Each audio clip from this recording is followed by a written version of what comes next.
Hey everybody, Josie here, and in today's video I'm going to be talking about Detroit. Detroit is the new movie directed by Catherine Bigelow, and it's a very difficult movie to watch and a difficult movie to recommend to people, just because it's uncomfortable to watch at times, and that's mostly due to the fact of it has many factors. It's because of the events that transpire in this film. And the fact that all this is based on a true story. They do say that some of it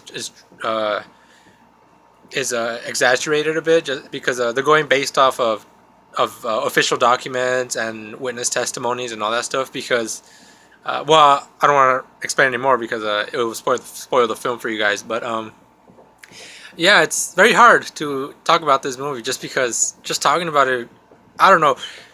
The key thing is, by the time you get out of this movie, you're gonna be really pissed off and you're gonna be really mad. It's just one of those films that, I don't know. It gets under your skin just because, and that's not saying, and that's not because this movie is a bad movie. This is a brilliant movie. It's directed well. All the performances are amazing, but it's just it's the nature of the story that they're telling that just makes it really hard.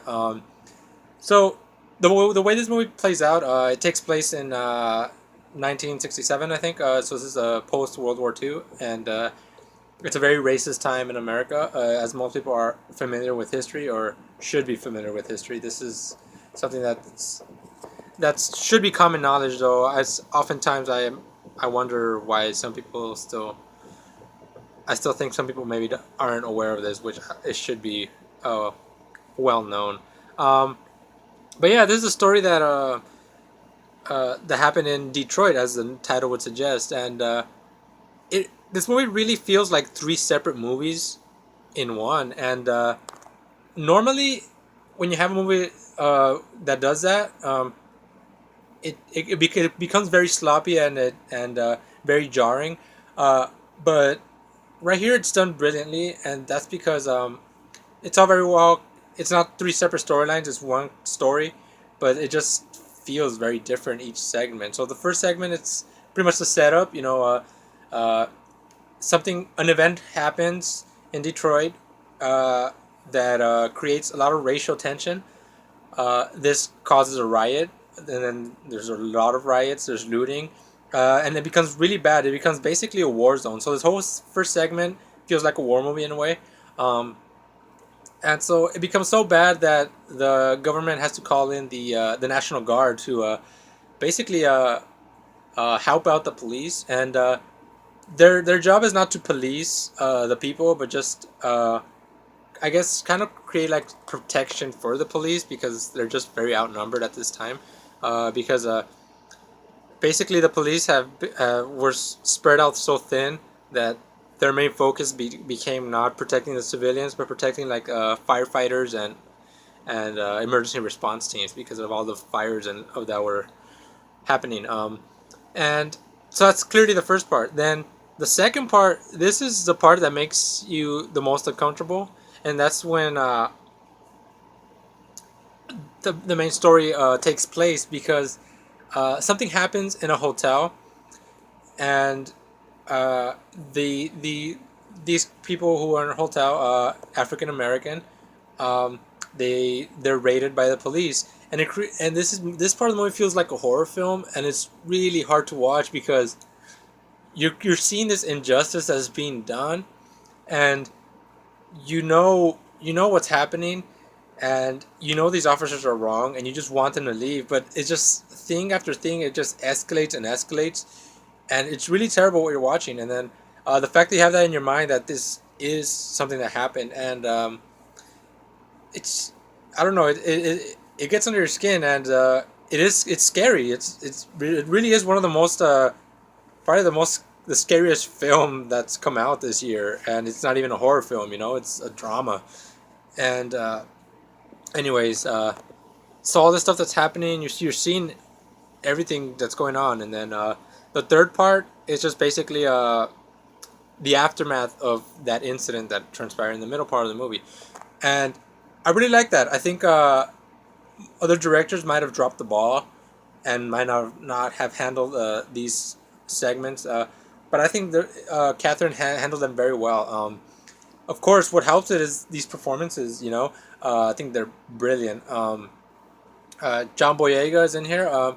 He plays a no, a security guard that he gets himself involved in the situation, and he's just kind of there watching. And he's in a weird position because he is African American, and he's watching this injustice being done on these African American people.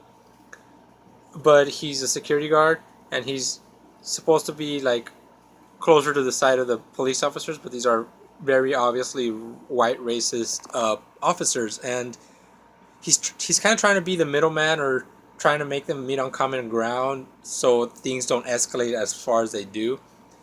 But you just feel like you feel for him because he's in this awkward position, and I think he plays his role brilliantly.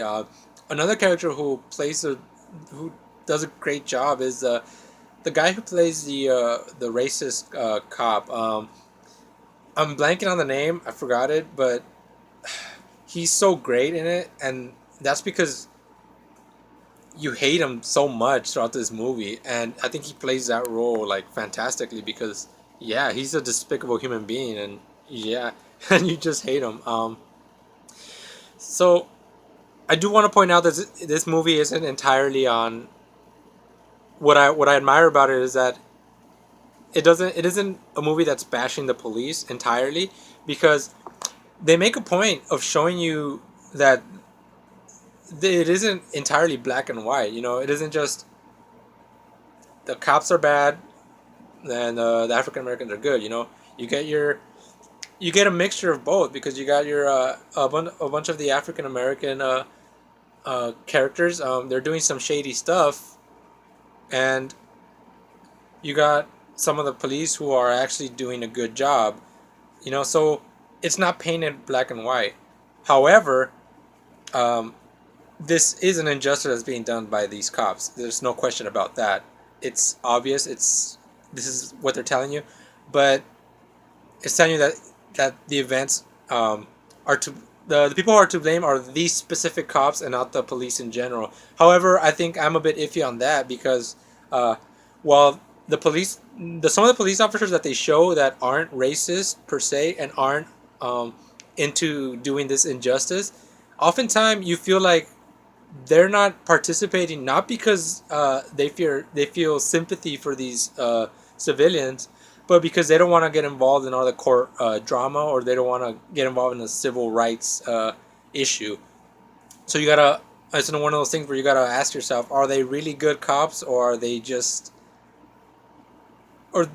not want to get involved? And that's kind of like the vibe that I got. And however, you also do get different versions of those cops as well, because you got some who are clearly sympathetic, and yeah, you even get some cops that are from a different district and they don't want to get involved either because they're like, when stuff starts going bad, these guys, they're like, yeah, we're gonna get out of here just because we don't want to get involved in any of this. And it's like the same thing. It's like, yeah, sure, they're not as bad because they're not participating, but they're not doing anything to help, and their only motive for not doing anything is because, like I said, they just want to avoid the drama. So I like that aspect a lot because it creates different shades of gray and a lot of moral dilemmas. And yeah, I highly recommend people watch this just because I think it's one of those movies that it is important to watch because it shows you kind of a glimpse into history that a lot of people aren't aware of, which I think people should know. Um, and like I said, it also gives you a peek into the justice system. Um, and I know everything isn't as it was back then, but you kind of see the parallels that are still happening today. So I highly recommend this movie to watch. Although, be prepared to be uncomfortable at moments, and be prepared to feel like crap when you get out of it. Honestly, because it's that type of movie. So just keep that in mind. And if you're prepared to handle all that emotional distress that you're gonna feel while watching this movie, then I think you should watch it. And I highly recommend it. And yeah, thank you guys for watching. Bye.